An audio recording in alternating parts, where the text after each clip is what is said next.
We are now recording. We're good to go. All right. So the reason for this panel was somebody in the executive assistant mastermind group, I believe it was Heather, posted a question about growing a team to a certain level and what systems and tools who was out there doing it, and what systems and tools were you using in order to get you to the level, to reach your goal every year and continue growing. And so a few of us, I think, stepped up and someone kind of threw together a panel. So this is definitely not formal, and yet wanted to share some information. And unfortunately, like I said, one of the guys that was supposed to be with us could not make it. So after masterminding with the guys, we kind of came to the conclusion that it would be the easiest to do this over like a three-part series, and to go back to the basics, right? The Little Red Book. I was telling Tyler earlier that I've got this other book that I've had for the last 4 years, and I've literally gone through it so much with tabs and just flipping back and forth, like the binding is coming undone. So I had to grab another book. So I think that kind of speaks for itself, right? This is what KW was built on. This is where we go back to every time we need answers to different questions, or we need to really get back to the basics on systems. It's all right in here. So we decided collectively that it would be best to go back to the 3 L's, right? So we're going to cover leads, we're going to cover listings, and we're going to cover leverage. If you are on this call or watching this video and have not read the Millionaire Real Estate Agent book, read it. And what we're referencing begins on page 220. So you can kind of brush up before our next video. So we're going to start with leads. So I'm going to moderate, and we're going to go through some questions that we compiled. There is an open forum here. I love for this to be interactive. That's how we mastermind. That's how I get the most out of the masterminds that I participate in anyway, is that, there's dialogue back and forth. So if we're not covering something that you want more information on, post your question, and I can see them here. So Tyler, if you want to kind of introduce yourself, where you're from, who you're with, how long you've been on the team, what the volume looks like, how many team members? Yeah, for sure. So I'm probably a little rare in this group that I'm actually like the rainmaker or the team leader of the group. I'm not the admin side for sure, but I'm the team lead. So our team name is Relevate. We have been in existence since 2015, I believe, is how long we've been in the business. And we're based out of Littleton, Colorado. We're an expansion team, so we have 3 locations. One would be in Littleton, Colorado, suburb of Denver. One would be in Colorado Springs, Colorado, and then one would be in Phoenix, Arizona. So those are our 3 team locations. So we see in kind of the story of our growth quickly from the numbers. In 2016, we did right around 40 units or so, just a few people on the team. In 2017, we tripled that, so we did around 127 units. That was just over $1 million in GCI in our area. And so this year we'll double what we did last year, so we'll do about 250 units, and we just eclipsed the $2 million in GCI. So that's kind of what our growth trajectory looks like. And then in terms of kind of our organization, I'm kind of the rainmaker, whatever they call it, one of the owners of the team. Another owner and business partner of mine, Andrew, is our director of operations. So we work hand in hand with kind of designing all the systems and implementing and just things like that. So that's our setup. So any plans on going true 7th level? That's a good question. Yes and no. I think that I'm certainly not. 6. Yeah, I'm certainly not building a business to like get out of it completely. I think like my big why is wrapped up in my business and the team that I'm doing. So I see myself in the business somewhat, but it's certainly getting rid of roles. And I could see eventually hiring a CEO and kind of being that 7th level person, but I think I'd always be working like in or on the business, at least somewhat. Sure, okay. So my name is Amanda Dahl. I am the Director of Operations for Jeff Foreman Associates, and we are out of Tampa Bay, Florida. So send your Tampa Bay referrals here. We love them. We love to service them. I have been with the team now, March will be 4 years. So Jeff and it was his brother was a buyer specialist, or is still a lead buyer specialist on our team. And they were together, and at the end of 2014, they completed, gosh, we're going back 4 years now, 35 transactions and 8 million. So Jeff brought me on in March 2015. And that year we worked pretty much the 3 of us. We added a part-time buyer specialist about August timeframe, and we finished 2015 at 85 transactions and 21 million. So they did a big jump from 14 to 15. 2016, we added some more people. We did 126 at 31 million. 2017, 175 at 42 million, and this year we're gonna finish right around the 210 mark, around the $50 million mark. And we are now to date of a brand new agent on our team, so we are 16 total. Awesome. We have a 4-person operations staff. So right now it's just the hub office, right? So we have a 4-person operations staff. I'm the Director of Operations. We have a full-time marketing manager, a full-time listings manager, and a full-time transaction manager.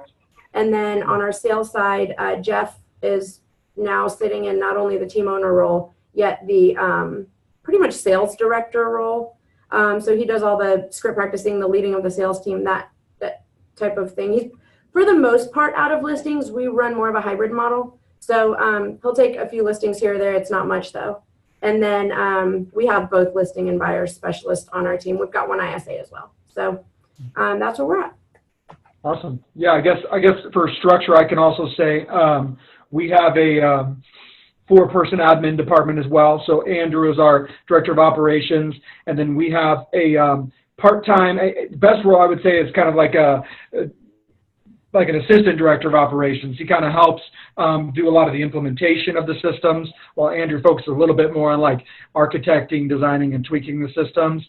And then we have 2 transaction coordinators as well. So that's kind of our admin staff. And then across the rest of the organization, we have, I think, 19 agents total. 3 of those are our team leads, and the rest are of the 3 different branches, and then the rest are the agents underneath. So that's our structure. Awesome. So I think we covered kind of where we're at, team structure. And then, you know, we'll be happy to leave our information in this video, so that if you want to contact us outside of this conversation, we'll leave our phone numbers and emails and all that. So just going to run through some questions that we put together. And so for this first series, we're going to talk about the first L, which is obviously leads. And I definitely, when we had discussed this back and forth, we definitely want to make sure that we cover both the sales side of the business and the operations side of the business, because the 3 L's applies to the whole organization. It's just, how are you doing that from your seat on the bus, right? So, sorry, I'm pausing because I'm seeing questions pop up. So what we'll do is we'll jump into some of these questions, and then I'll kind of filter in what these are. So we want to make sure that we're covering both the sales side and the operation side. So for the first question, and I'll let you lead each one, Tyler. So what type of lead generation levers does your team or your teams collectively focus on? Yeah, good question. So, and I'll just kind of also say, I know we're in an admin group, and so it's funny, I was talking with Andrew, my Director of Operations, the more the admin-focused person, and I like that we're starting with leads, because at least I know that Andrew's mindset is that, well, if I build the admin system well enough, then like the business will just come. And that's obviously not the case. And so we need to make sure that we have both, right? We have a system that has the leverage and can handle the business. And then we also need to make sure we understand how we're getting the business and systemizing that. And so Andrew and I just really believe that every aspect of our business is a system. It's not the systems over here and then we have whatever. So he has his hand in helping to design everything with the business, including the lead gen system, right? And so for us, our lead gen levers, where we get most of our business, we're 45% sphere of influence. We are 35% online leads, which is mostly like forced registration leads that are paid through ads on Google AdWords and on Facebook, and that's mostly done through our CRM Boomtown right now that handles most of that management for us. And then our third biggest pillar is referrals. Referrals from either referral companies that regularly send referrals or referrals from other agents. So those would be our three biggest. Of course, we have some miscellaneous open house and sign calls, prospecting, stuff like that. But those are our three biggest. It's funny, side note, we didn't chat much before we did this other than back and forth a few messages about kind of how this was going to happen. And yet this is going to be a very fun conversation because I'm just going to piggyback you. We're going to be good friends, Tyler, because it's the same, except I would flip the last two, right? So when people ask, where do your leads come from? How are you guys lead generating? What does that look like for the team? Our three main sources, the team, we would describe ourselves as database focused and prospecting enhanced, and that's the truth. So first lead gen lever is obviously database. Database, sphere of influence, we pour into it. That's part of one of our culture, our pillars and our culture. A 10+ customer experience, and then we're literally we consider ourselves your realtor for life. So you don't get to get rid of us after the transaction. We're going to be calling you and we're going to be talking to you. And so it's database. Secondly, for us would be referrals, agent referrals, And a third for us would be internet leads, so to speak. So we also run Boomtown. So we have marketing dollars through them. There are other various sources that kind of feed into our funnel as well for internet lead generation. We do both listing leads and buyer leads. Pay-per-click, however. So question number 2, what does lead generation look like for the team? And really walk us through the process, any expectations that you have,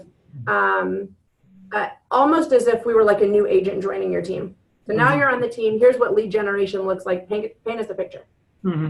Yeah, and I don't know if we'll get to a question, I forget if we'll get to a question like this or not, but I want to say this now. I will say, one of my pet peeves, and so I apologize if this is someone's model, it might even be Amanda's model, I don't know, but one of my pet peeves is when teams pay different splits for different types of leads. So there's a lot of teams out there who will say, I will give you a higher split if it's a deal you bring in, and then you pay, like you get 75% if it's a deal you bring in versus you pay 50% if it's a deal we provide. That's a pet peeve of mine because as a team, there's a lead generation system where you need to be accountable for every single closing in your business. And so every single deal that gets closed, you in some system have provided it to the agent. And so I help to run or train on their 36 touch campaign. Like it's their database, but we're helping to support kind of what they're doing. And so I'll just say that overall, like I feel like every deal that happens, the team provides that in one way or another. So that's something I'll just kind of say up front because I think that happens a lot. But for an agent in our team, what it's going to look like is we expect them to add their sphere of influence into Boomtown. Right now, we don't have a set number, but our ideal is at least 100 people they need to add into Boomtown. That's their sphere of influence. And then we tell them we're going to run a 36 touch campaign, and the team's going to handle about 75% of those touches for them. And so we have 4 events a year, and you get kind of 4 or 5 touches for each event. So you send out a mailer to everyone on their behalf, everyone's sphere on the agent's behalf, branded to them. We send an email invite to the event on everyone's behalf. We can actually do a mass text through Boomtown, branded on everyone's behalf. Everyone does a phone call invite The event itself is all over social media, and then we send an email recap on their behalf. So in all the event, all the agent needs to do is make one phone call and show up. And so that's a big thing. We do that 4 times a year, and then we expect on top of that for our agents to do a quarterly touch to everyone in their sphere. And we also expect a weekly social media post about real estate. And we're really, really passionate about that. It's not the, hey, I'm in real estate, so let me know if you have any buyer or seller, but it's the entertainment value of real estate that helps people, that still accomplishes the same thing. For example, post a picture, a sweet view from a house that you showed this weekend. Hey, look at this awesome view from a house I showed. You're not asking for business, but you're still subconsciously communicating, I'm in real estate and I'm good at my job because I'm busy. So that's what we ask for Sphere. With leads, we provide, basically the more closings you do, the more leads we provide. But basic agent coming in, we're going to give them 30 leads a month, and then we expect them to convert those leads at a 1% rate. And we'll provide all the scripts and follow-up and everything to convert those leads. And then we expect the referrals is not necessarily as systemized now, so then we expect people to enhance with prospecting if they're not meeting their goals by holding open houses, door knocking, circle prospecting, stuff like that. Understood.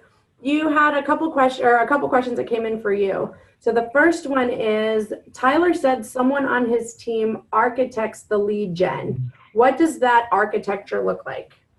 Yeah, so as I said, Andrew, our director of operations, in my opinion, is in charge of every system in the entire business. And so everything in your business is a system. And if it's not, then you're not going to be able to grow. Because unless you have a system that you can edit and tweak and repeat or do more of, then it's not going to work.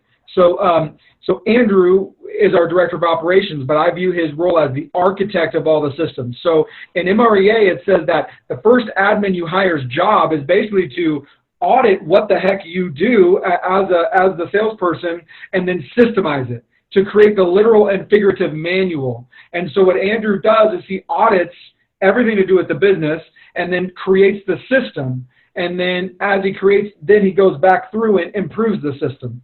So with lead gen, there's a system, right? The system is what are the touches we do with 36 Touch? How many deals do we get? Like for every 17 people in your database, we get 1 deal a year. That's our ratio. What types of touches are you doing? With leads, how many do you get? How do you follow up? Where do those leads come from? What's our cost per lead? All those things. So that's what kind of architecting the lead gen system looks like, is just knowing everything and where it comes from, leaving nothing up to chance. So Jonathan's second question, since we're still talking about this, was how does Tyler know that the follow-up is effective? I think he's talking about the agents. How do they measure that KPI?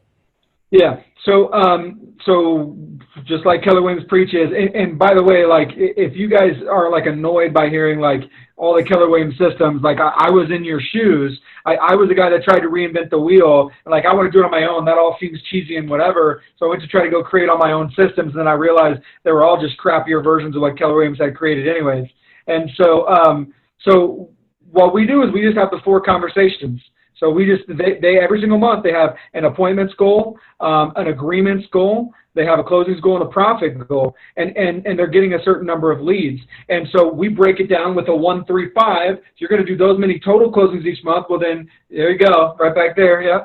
So then we break it down. So then of all those appointments, how many are coming from leads this month, how many are coming from Sphere, how many are coming over here, and then we do a 411 every single week, and we say, did you hit your appointments, did you not? And so the reality is, and this is going to be painful to people that care a lot about details, but the reality is if they're hitting their appointment goal for their leads, I don't care that much about how they're getting there. Now I do. That's one thing we're trying to improve is Boomtown, because it has so much in there about their follow-up process. Then basically all they have to do is log into their CRM and just do what Boomtown says. It just pops up. It says not only what they should do, but what they should say. And so all our agents have to do is just execute. So we try to make it as easy as possible. But that's the kind of the KPIs we're watching. And then we do watch their conversion rate over time as well. So we do track that and let them know if they're tracking 1% or above or below.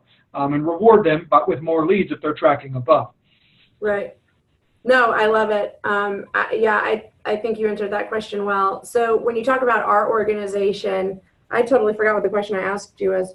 So what does lead generation look? Oh yeah, so as a new agent, we operate pretty much the same, and I think you're going to find that with people who are following the model. I mean, what's the model really? The model is just a guideline, is what it is. Keeping you on track to do what you need to do. You're going to customize a little bit. You're going to change things depending on what's good for your business.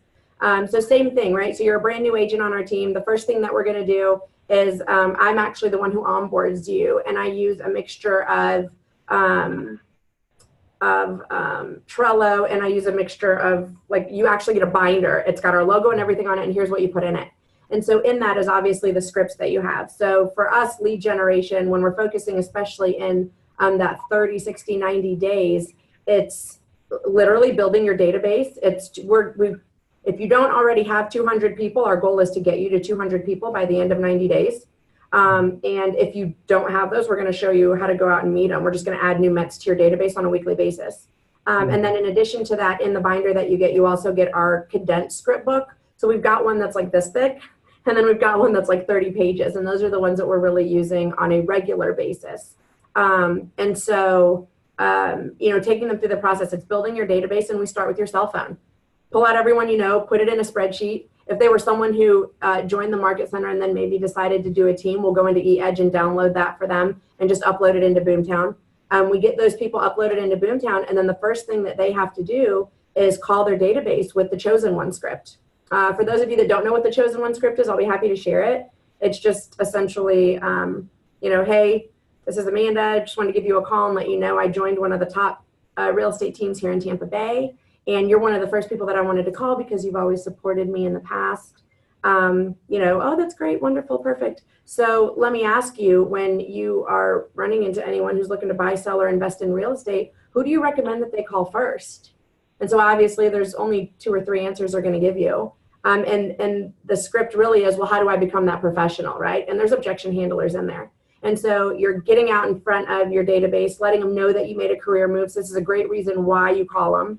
And then asking them, who do you choose? And if you don't have someone, how am I that professional? And then it's getting them added to our 33 touch, which essentially is probably somewhere between a 48 and a 52 touch, if I'm being realistic. And so that's the first thing that an agent's going to do on our team. Especially a newer agent, we want them to try everything, right? Go out there and do open houses. Pick up the phone and dial. We have a lot of prospectors on our team, and they're really good at it. So pick up the phone and dial. Do some open houses. Work your database, network. We've got some really great people that are really good belly to belly. So go out there and do some networking events. And then, I always jokingly say this, and I'm like, we're going to figure out what your niche is. I want you to try everything so you can kind of see where you fit in great. And I don't care if you juggle on the side of the corner, right? I don't care how you got the appointment. If you're juggling every day on the corner of 4th and Chevelle, go juggle if it's getting you 2 listing appointments a day. I don't care.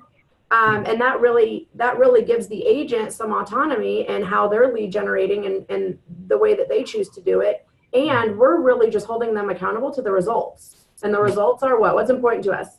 Getting the appointment, getting the agreement signed, getting it under contract, getting it to closing. For a conversation, same thing. Yeah. So once they figure out what their lead generation niche is, then they're focusing on that. In addition to lead generation, we also do in our 33 touch, we do 4 or 5 big events a year. So we'll rent out movie theaters, we'll do barbecues, we'll do all of those things. And everybody invites their database to those things. And what we've learned in doing this, I remember our first event was like 30 people. I was on a grill with hot dogs and hamburgers. We might have spent $300 to $500 for the whole event. Like, it was just a pavilion at a park. So in progressing over the years in doing our events, we really use those to get a lot of the information that we have not been successful in getting over the years. Or over the rest of the year. So like reviews, and we'll find clever ways to do that. And getting them to, refer people or name a number of someone. So we use those events also as a tool as we're appreciating our clients type situation. So 100%. All right, question number 3. How often does lead generation happen and for how long? Yeah. This is something I could just say is really tough for us. It's hard. Our expectation for our agents, our written expectation, or I'll just say our written hope, because it doesn't always happen, but our written expectation on the agreement that they sign is that they're in the office 4 out of the 5 days for 2 hours, like doing their follow-ups, doing their prospecting, doing what they need to be doing. So we don't even expect 5 out of the 5, right? We just expect that we want 4 out of the 5 days, take one of the days and just do whatever. But 4 out of the 5 days in the morning between 10 and noon, come in, do your follow-up, do your prospecting, do those things, do that lead generation activity in the morning. We've struggled to fight the balance between, like, do I have employees? Do I have independent contractors? And so, like, am I making them clock in, clock out, and firing them if they're not doing this activity, especially if I'm still seeing the results? And so we struck a hard balance. We have, like, some moms who are stay-at-home moms, and so can't make it into prospecting, but are gonna close, 8 million in volume this year just on their own, right? And so we're still in kind of the muddiness of that, but our hope is that they come into the office, and I think that the office is valuable. And for us, we try to make it as simple as possible. And so with their leads and with their sphere of influence, all of that happens within the CRM system. They just log in and do what it says. And then the prospecting outside of that, it happens outside of that. But 75% of where they're going to get their business from is just from logging into their CRM and doing the appropriate follow-up and touches they're supposed to be doing. So I love this question, and I love this question because so many times I see, like, posts on Facebook about, like, hey, who has a job description for X, director of operations, or who's got a system for lead generation, that's doing 15 transactions or whatever. And the reality of the situation is there is no one answer, right? So, and I think sometimes we get caught up in the literal example and don't take time to think about what was being put in front of us. If I give you the director, like, I'm technically the director of operations, if I give you my job description, I guarantee you it doesn't match half of the people that I'm going to give it to. And so it's like, are we really comparing apples to apples? And so I wanted to mention that before I answer, because we take more of a market center approach. It's how we run our team, right? So and there's no right or wrong answer. It's just what works for us. And we've tried both ways. What I have found, what we have found in doing this together over the years is that there's a better chance of bringing people into our organization, giving them the autonomy that they're looking for, and setting up our systems and processes for that from the beginning. And what I mean by that is we've done that. Well, yes, join our team, and here are the standards, right? You have to sell a minimum of 2 homes a month. You have to be in the office X amount of hours. You have to do this and you have to do that. Well, there's a few things that happen in our experience. Again, there's no right or wrong with that. And it's that when you talk to agents and you ask them why they got into real estate to begin with, a lot of them will tell you for the flexibility and a little bit of the freedom. They didn't want to do a true 9 to 5 and blah, blah, blah. And those of us that have been in the business know that if it's really going to be successful, we have to treat it like a business. And we can be a little bit flexible with that, right? So we've decided from the get-go that we have one standard, and our standard is culture. And in that culture, there are pillars. And those pillars are things like results. We're tied to the result. That's the only thing that we care about is the result. So however that happens, as long as it's ethically and morally and legally good, we're just tied to the result. And so we've got agents that cover all over Tampa Bay. And quite frankly, I don't want an agent who lives an hour and a half away driving into the office 4 days a week. That's not good use of his time. If he can lead generate and still meet his metrics from his home office, let him do it.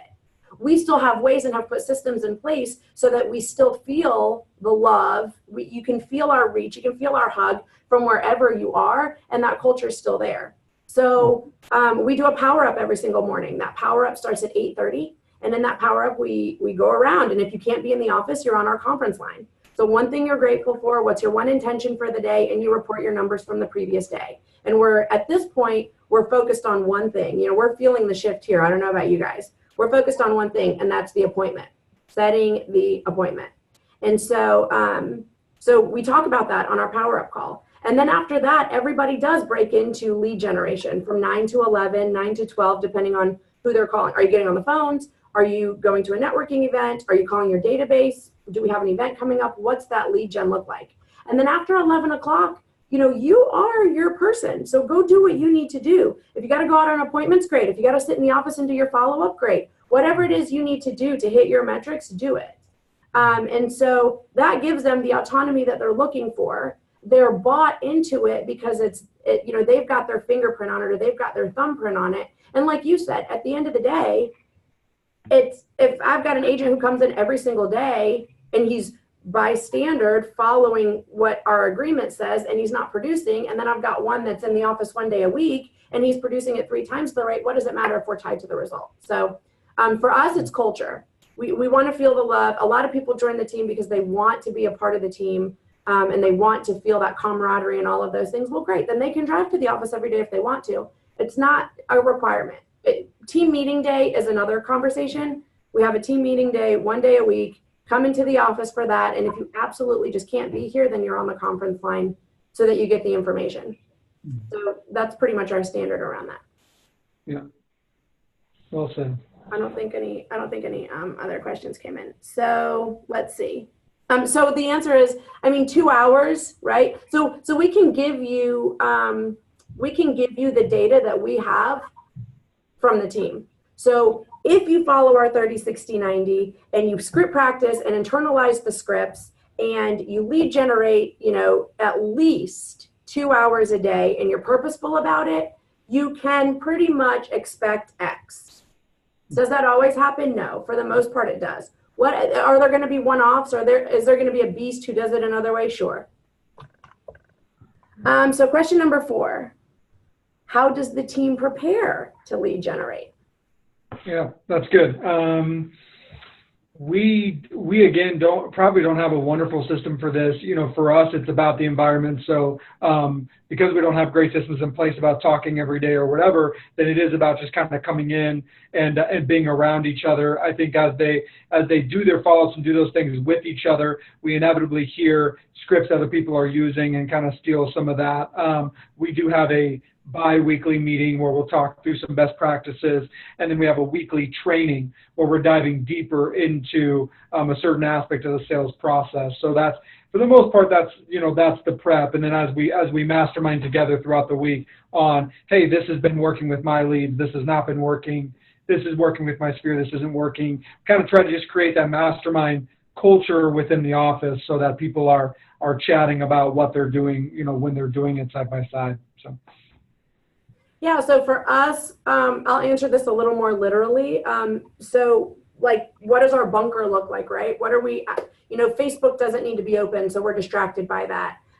If you want a quieter space to lead generate, you can. If you want more of a group setting, and sometimes they'll throw on some music just to get the energy flowing, that's great too. Definitely script practicing is one of the things. We start off with script practice and then we jump into lead generation. Excuse me. And then it's figuring out what you need to do to be extremely purposeful. Do we already know who we're calling? Do we already know the scripts that we're using? Headsets, do I dare say this out loud? Dialers, you know what I mean? So we've got tools in place, and now it's just a matter of the agent just has to come in and do it. Same thing for operations. Script practicing so that we know when we're making those calls, transaction managers making that call, listing managers making that call, they know what scripts they're using to ask for reviews and referrals. And so that's something that we're constantly doing. And then, making sure that we're doing it at the top of our day when our mind is fresh. I even go to the extent of, especially when Jeff, our team owner, is jumping into lead generation. Like if I got a not so great email or I've got some news to deliver that's probably not the best news, I'm not going to tell him right before lead generation because it's going to mess with his mindset. And then they're already looking for reasons to not lead generate, right? So it's really, what does that bunker look like? How are you preparing yourself mentally? Are you saying affirmations before it? Like our team has a mixture of all that stuff. We started off with a grateful heart. We're saying affirmations, what our intentions are, tools are in place and really ready to rock it out. So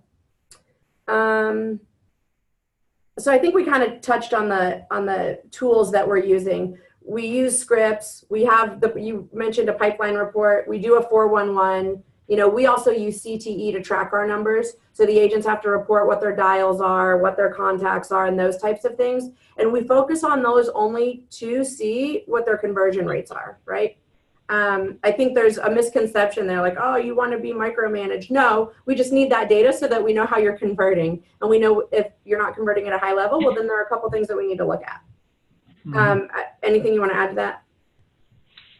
For tools that we use? Yeah. Yeah, I think we used CT for a while. We were somewhat frustrated by that, and so one of the things that Andrew architected was basically our own team app.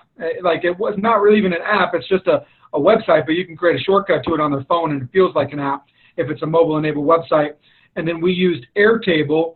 If you guys are familiar with that, as like a way for them to view live readouts of their productivity numbers, and then also like their closing numbers. So every agent has their own page. They can go view live what are my appointments, what are my agreements, month to date. They can filter it in different ways, and then they can see their closings as well. And so Airtable is the primary tool that we use for a lot of that stuff. And then you can create submission pages with the Airtable stuff as well, so they go and do their productivity submissions. But I would say that, along with our CRM, Boomtown, we just make it as easy as possible. Like, a salesperson, what they're best at is executing, right? Like, they're just best at doing, right? And so I want them to know that they're, like, as much as I can make it possible, I want them to know that their job is log into my CRM system and then just do what I'm supposed to do, my to-do list for today. And if I've done that, then like I will make the money I'm supposed to make. And so that's what we try to do with it. That's the truth. I say that to the agents all the time, actually. I'm like, guys, the 411 makes it so that you literally just come in and you don't have to think. If you just look at it and you were that purposeful in filling it out, you know exactly what you're supposed to do. So you're absolutely right. So Jonathan has another question for you. What did you change to get the increases in your closings? Yeah, so I love this question a lot because most of us don't understand what we're a part of in regards to Keller Williams. So first of all, like, the approach most people take, in my opinion, is they take the approach of like, well, I can maybe squeeze out 10 more deals for this resource I have, right? You're trying to, as admin, you're probably trying to be good managers of your resources. Like, how much can I squeeze out of this? How much can I squeeze out of that? There also, another way to put it is like, well, when I get an excess of leads or I need more people for the opportunities I have, then I'll go get it. And I think that I'll go get another person or whatever.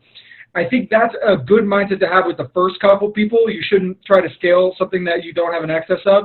But after your first couple additional salespeople, then you have a system in place that you can turn up and turn down. You know how to increase opportunities based on the people that you're doing. Keller Williams International has 4 conversations that they go to, and their 4 conversations that there's lead gen is appointments with new potential agents, new agents added each month, the net amount of agents added minus the people that left, and then profit. So overall, Keller Williams applies the principle that there is a direct correlation between agent count and profit or gross revenue, right?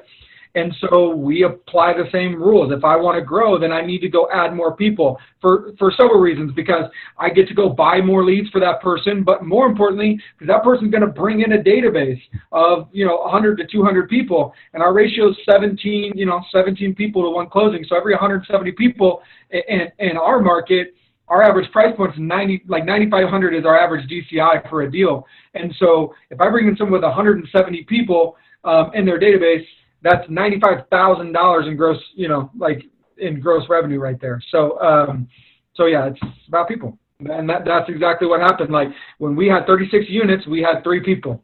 When we had when we did 127 units the next year, it's because we added 9 more people, salespeople. And this year we have about twice as many we had last year, which is why we have twice as many units. It's been a direct correlation for us. No, I think you hit the nail on the head, right? So stop overthinking it is what I heard. Put a system in place and then just follow the system. And it makes it so much easier to just grab people and plug them in. And that way you're using or utilizing their skills And that's it. They're just what they're good at, or what you're going to coach them up to be really good at. Systems. Yeah, I completely agree. And I think the big question, and the reason I frame it this way is because it felt like the big question was scale and growth. How do I scale and how do I grow, right? If you're not concerned about scaling or growing, then you don't need a lead gen system that's scalable, right? But if you do want to see consistent growth, like Amanda has shown, like 40 to 50% every single year, then you need a lead gen system that you can scale, that you can turn up and down. And if you don't have one you can turn up and down, then you're not going to be able to grow. I love this question, Jessica. So our agents tend to get attached to the leads that they generate and hesitate to pass the baton to whomever is next, right? How do you convince a team to be willing to expand by staying in their lane? Oh, I love this one. Honestly, it's all about expectations, right? And so let's back up. I was the first hire. And so in the beginning, when we were stumbling along to figure out what it is we were doing, and I mean, you heard the growth, right? I start in March. They had only done 35 transactions. I say only. They had done 35 transactions. And then 9 months, 9 months later, we closed the year with 85 transactions. And I wasn't even licensed at that point. Like I was just in the process of getting my license. I had no real estate experience, and we had 2 agents. So man, they laid on the gas. So in that beginning phase, yeah, there were a lot of failing forwards. And so I had to build trust with the agents that were on the team then. We would roll out a system and then we'd find all the failing forwards, and they were kind of reluctant to be like, and they knew my intentions were good. They knew we were going to get there. They were more hands-on in the beginning. Once we got to that point though, and in bringing people into our organization, just like we talk to buyers and sellers, it's all about setting the expectation up front. This proven growth, proven success in areas, proven systems. So when anyone comes into our organization now, it's setting the expectation up front, and it's talking to them in a way that, listen, Jeff is amazing at the market and pricing homes right. That's what you want him doing. That's the lane you want him staying in. Just like we talk to a seller, because sellers have the same question. Well, I'm hiring you, and what you're telling me is I'm getting a whole team of people. So where do you really fit into that? This is what I'm great at. Tanya, our transaction manager, she's a beast at contracts. She reads through everything and makes sure your I's are dotted and your T's are crossed. And guess what? Bill, no one knows the buyer market like Bill here. He's been doing this so long, he can walk into a house and tell you exactly what it's worth. You know what I mean? So it's setting the expectation up front with those people that are coming into our organization, letting them know that everybody plays a part. That's why we're a team. And so you're actually doing those leads a disservice by keeping them or hovering over them and not letting the other experts on the team that are experts in their role handle the transaction. You're probably going to do more harm than you are going to do good in that scenario. So it's a conversation. It's all about the value proposition and how you spin that. And quite frankly, is that really what they want to read? I'll tell you, I've worked with family members, I've worked with close friends, and aren't they the most difficult? Don't they expect the most from you? I'd rather someone else can deal with my mom, is my thought process. So I think that's, anyway, my opinion, is that you set the expectation up front. What about you, Tyler? For me, there are 2 things you need to say a lot in your organization. One is the word leverage, and the other is the phrase, your 20%. And so what we preach to our people from the very beginning is that our goal, everyone's really goal ultimately is to live in their 20%. And if you're unfamiliar with that idea, it's just the idea that 20% of your effort equals 80% of your results. 80% of your effort equals 20% of your results. The idea is that everyone in our organization, I think anybody, is trying to chase success. And the way that our organization defines success is doing more of what you love and what you're good at every single day. And so what we tell them in this situation is, we start by defining for that agent, what is your 20%? What is like the 1 or 2 things that you absolutely are best at and love the most? And if it's a salesperson, it's probably the appointment. It's probably right in there, so somewhere in there. And so whatever it is, then you say, okay, great. The more that you do things that aren't in your 20%, the more that you're limiting your happiness and your effectiveness. And so I think it's not just about trust us, he's great at that. It's like, that's not your thing. Like, you don't even want to do that. Like, in your dream job, you would just be doing this because this is what you're best at. And so I think it's talking about that a lot. Like, what's your 20%? Where are you most effective? And then let's make sure everyone's fitting into where they're most effective. And so that's the idea there. That's why we need to trust the showing assistant, trust the transaction coordinator, trust the whatever, right? And so that's at least the approach we take. It begin with the end in mind. It was one of the 7 habits of Stephen Covey's highly effective people. And that's what he says, like, where are you trying to get? What's your 20% you're trying to get to? Okay, great. Then let's talk about that now. Why would you do that activity now? Then let someone else handle it. So, I love it.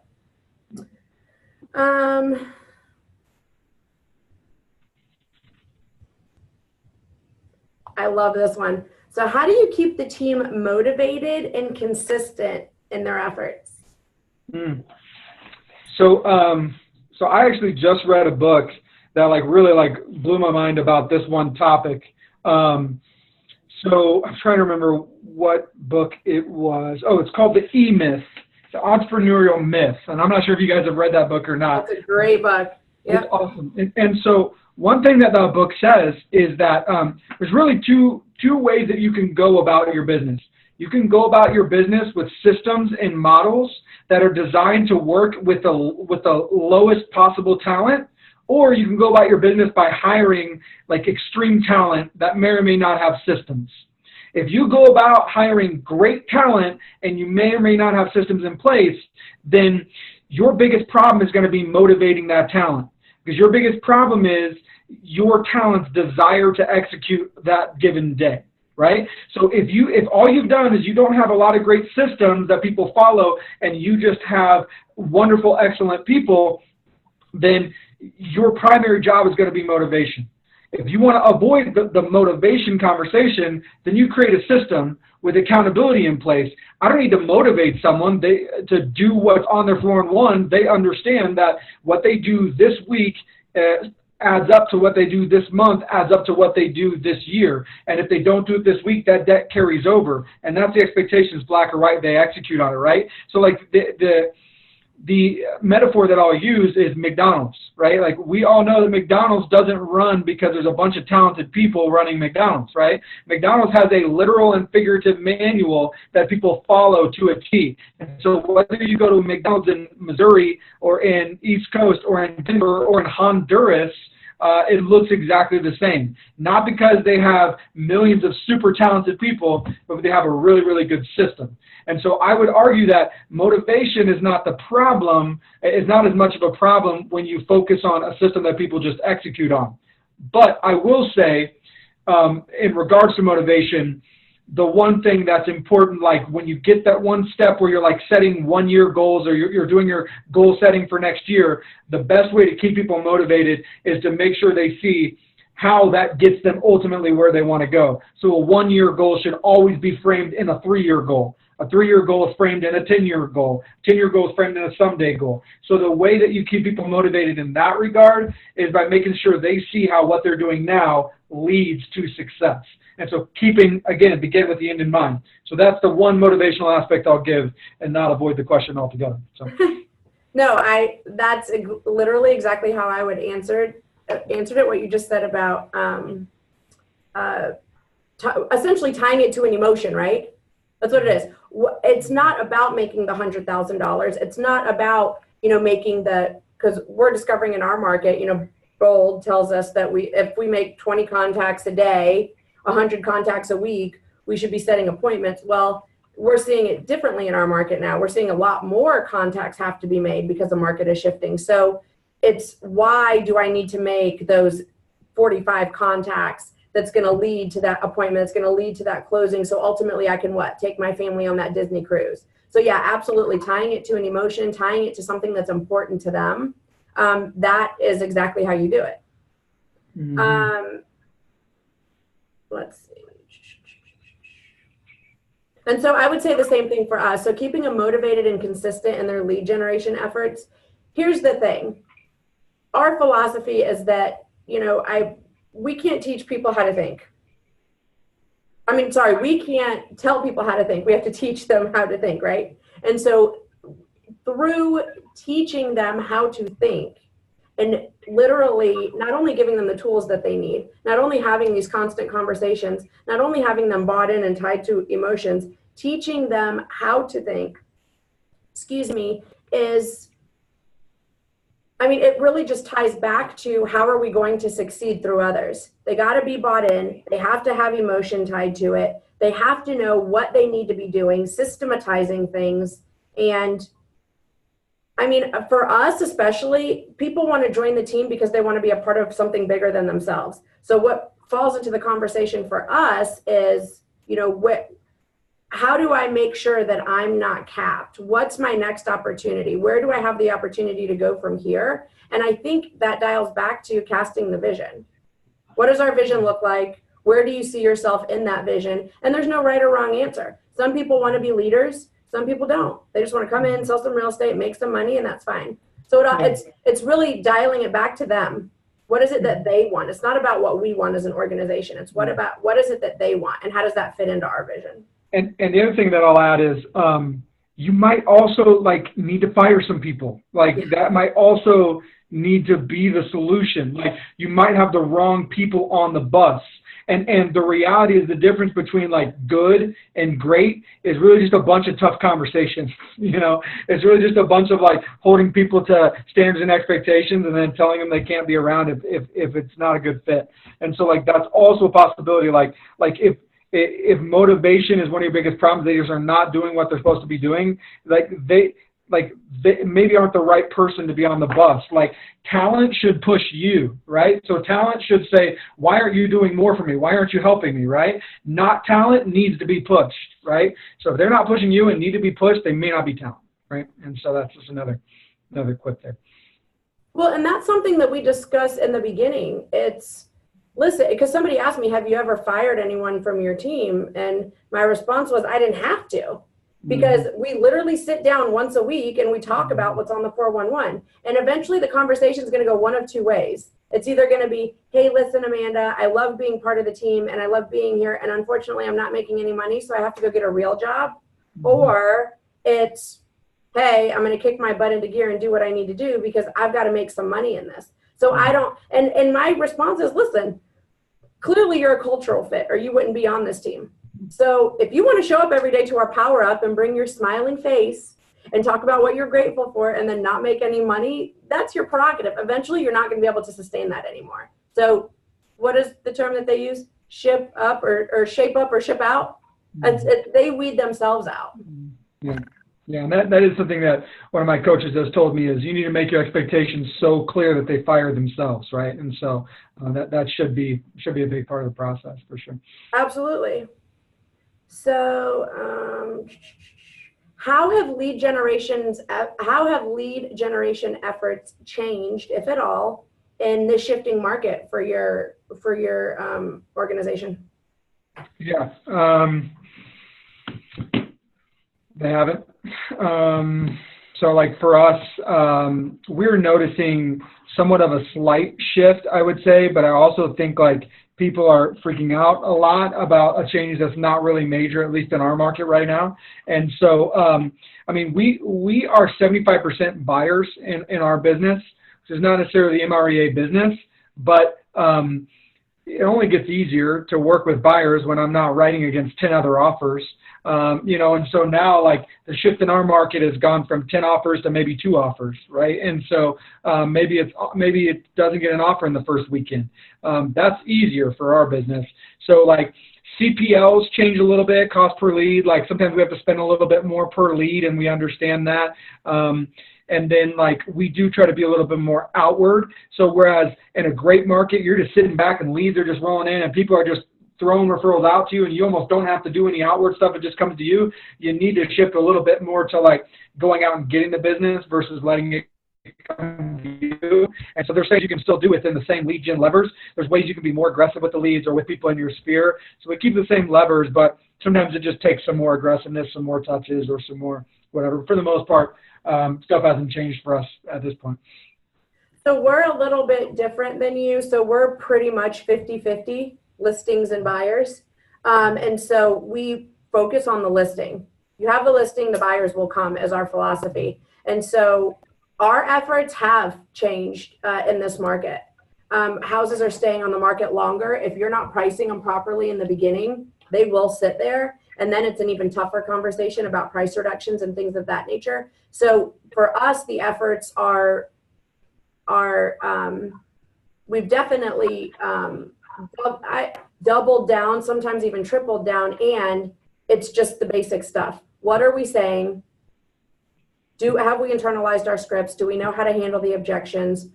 You know, when we're talking to a seller that's like, I'm going to wait till after the holidays now, how are you handling that? How are you telling them that it's important for them to list now? Because why? The buyers that are out there buying are extremely serious, and there's not all that competition after the, you know, do you know how to handle those objections? Do you know what you're saying? And then the second thing for us would be, we operate with the 15th protocol. I don't know if you guys use that at all. So for us, if you don't know what the 15th protocol is, it's essentially, if by the 15th of the month, you're behind goal for that month, then this is something that's already predetermined that you kick into gear. And so we have things on our list that are like, you know, do a call night, maybe do an extra hour of lead gen daily, or, you know, go door knock, go pop by some FSBO. We pop by FSBOs anyway, so go pop by more FSBOs. So this is in addition to, not to replace. So you're already doing what you're doing lead generation wise, and now we're behind goal. So we're going to kick this plan into gear and do additional things. And we've actually dialed this down to daily now. So it's like we're doing like a daily 15th protocol, if that makes sense. And we've changed our perspective. So now when we're having the conversation, every day when we come in, we're talking about how much of the month is over and how much of the goal have we met already, right? So this morning it was, the 63% of the month is over, and we're only at 50% of the goal. So what does that tell us? It tells us we're behind.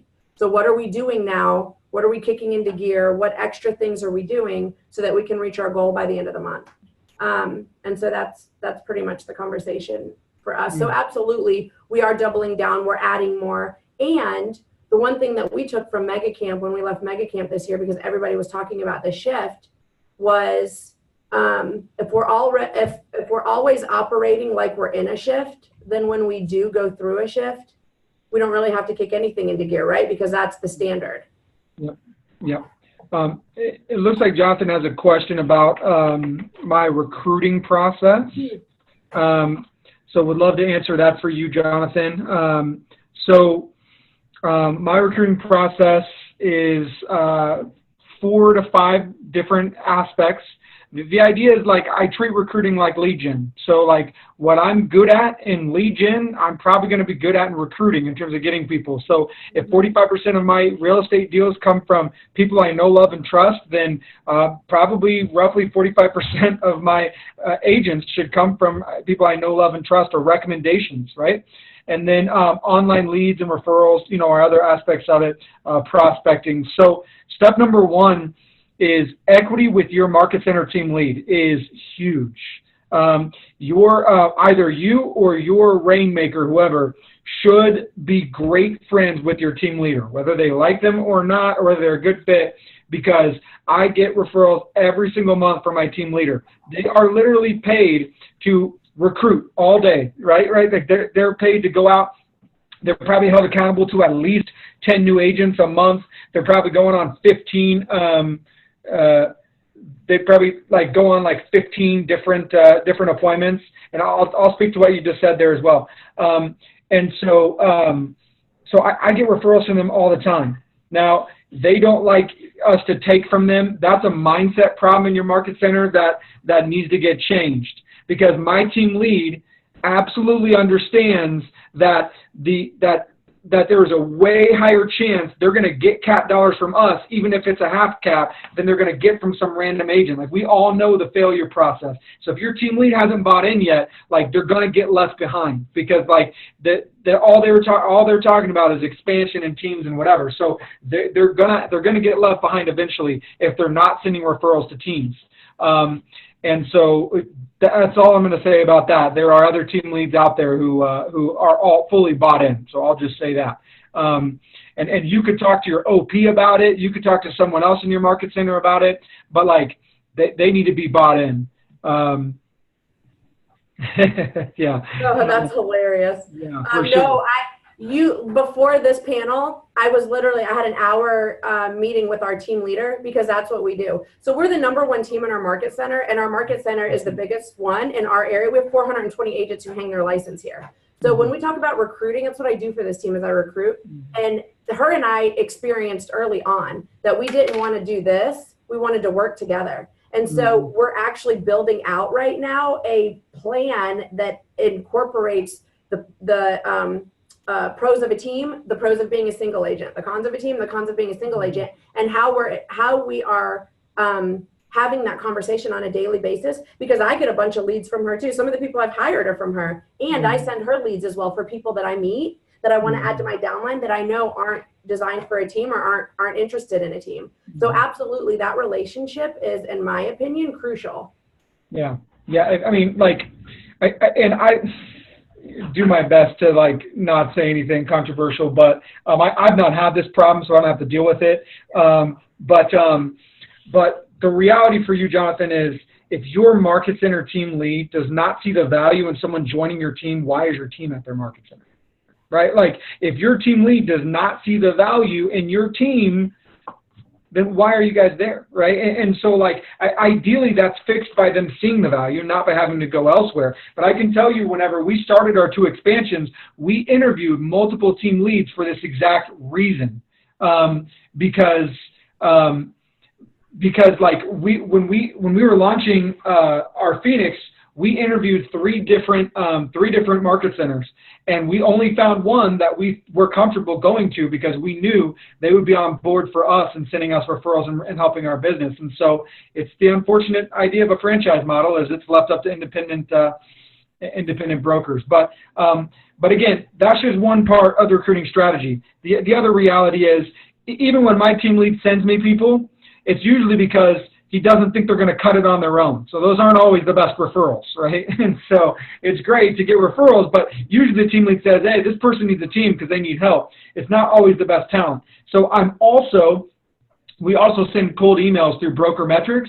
We send out a cold email to 500, 1,000, 2,000 agents that are at a certain production level in our market. You can get, if you don't have Broker Metrics, your team lead probably has it, and say, hey, I want to recruit some people to our office. Can you give me a list of all the agents that did 10 deals last year? They should send it to you.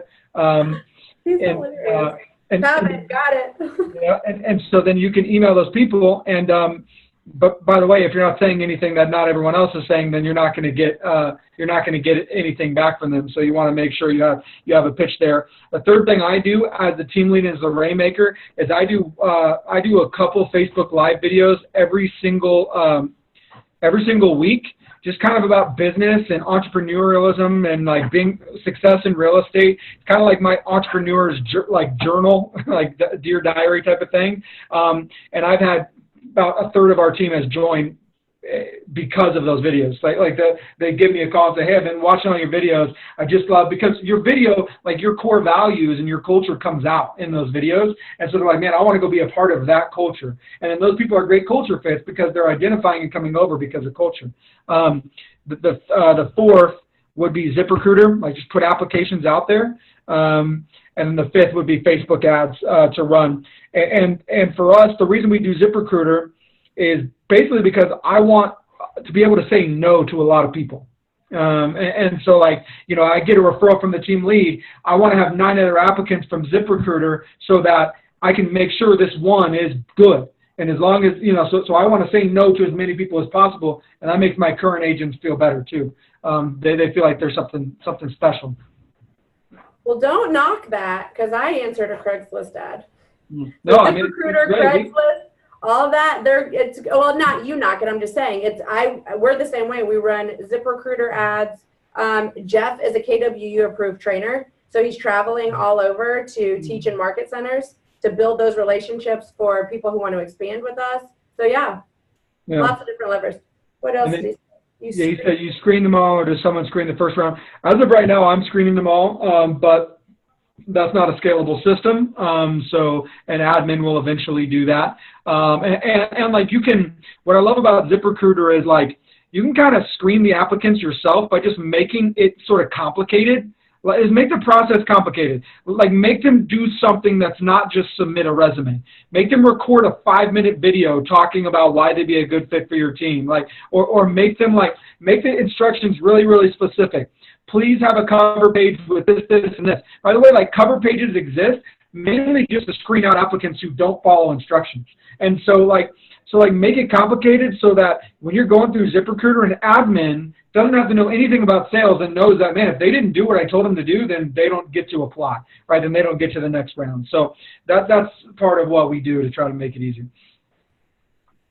That's a different way of thinking about it, because right now I do all the recruiting for our team, and so I do those screenings. Mm-hmm. And because I've been doing it for so long, it's like a lot of the stuff that's in the screening I can do, sometimes my conversations are only 7 minutes. So yeah, that's a different way of looking at it, though. I like that. Yeah. But so you're assuming that I lose a lot of my agents. I don't. Yes. Am I allowed to kind of push off some of these? We've got a third series about leverage. This is about leads. We've got a whole nother series for leverage, Jonathan. So we love the questions, and we'll side table. My agents are not a revolving door. I've kept 85 to 90% of everyone that I've hired, because I hired right the first time around and set appropriate expectations. So I don't need to hire to keep up with the Joneses. And most of the people I've hired have been referrals. I haven't had to do active ZipRecruiter because me and the team lead have that good of a relationship, and the live videos. That's been most of them. So a couple more questions here. I know we're a little bit over. I know we were a little bit late starting. So if people need to jump off, that's fine. This will be recorded. So what is the one thing, whether it's a system or a process or a tool, that has brought the most success to lead generation on the team? Man, that's a good question. Do you know your answer? Because I'm going to take some time to think about it. Yeah. It would be coaching. We coach up. So that's something that, so leadership right now on our team is Jeff and I. He's got 2 coaches. I've got 2 coaches. And so that's what we do. We're coaching them up. We're constantly working with them. And we're we're using the tools really in the model to have those conversations. Yeah. So for us, it's probably similar. Like I would just say consistently meeting with the agent, like that 411 meeting, which is like a weekly meeting, but also like just a monthly meeting, just to check in, like how are things going, like just talking. And that's uber valuable with retention, because every month I just give them permission to say, like, what am I not doing well that I can do better, And so I think just meeting regularly, it's really, really simple, but just keeping the dialogue about it. How's it going? What's not going well? And that's essentially what a big aspect. Do you use the Cash Talk? We don't right now.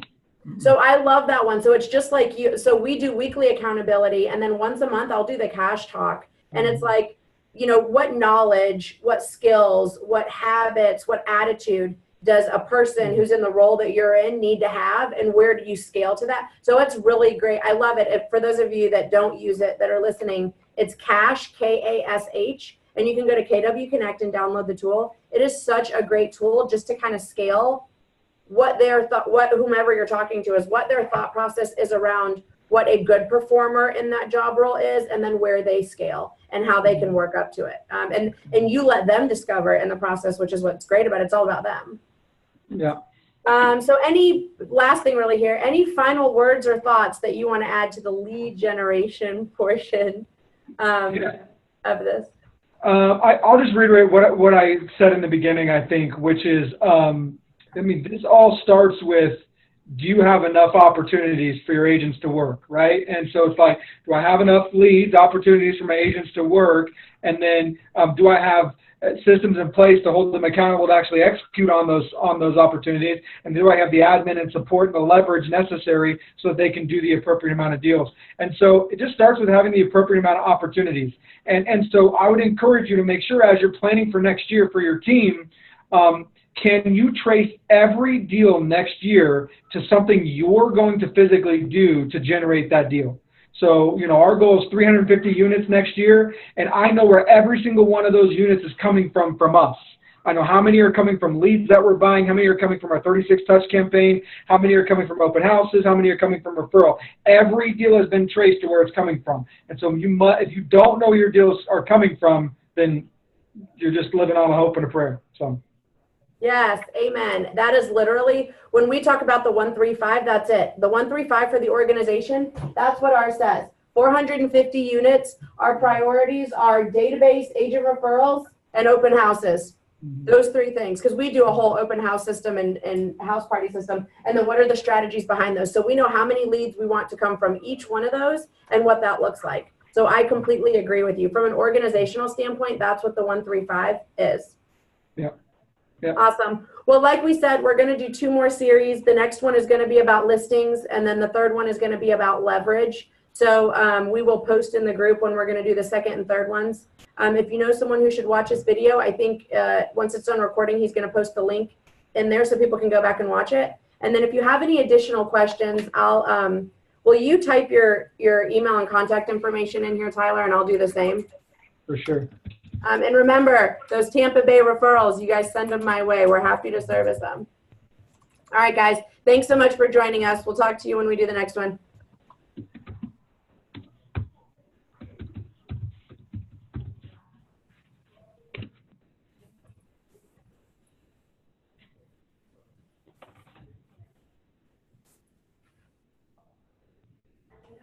Perfect. Awesome. Okay.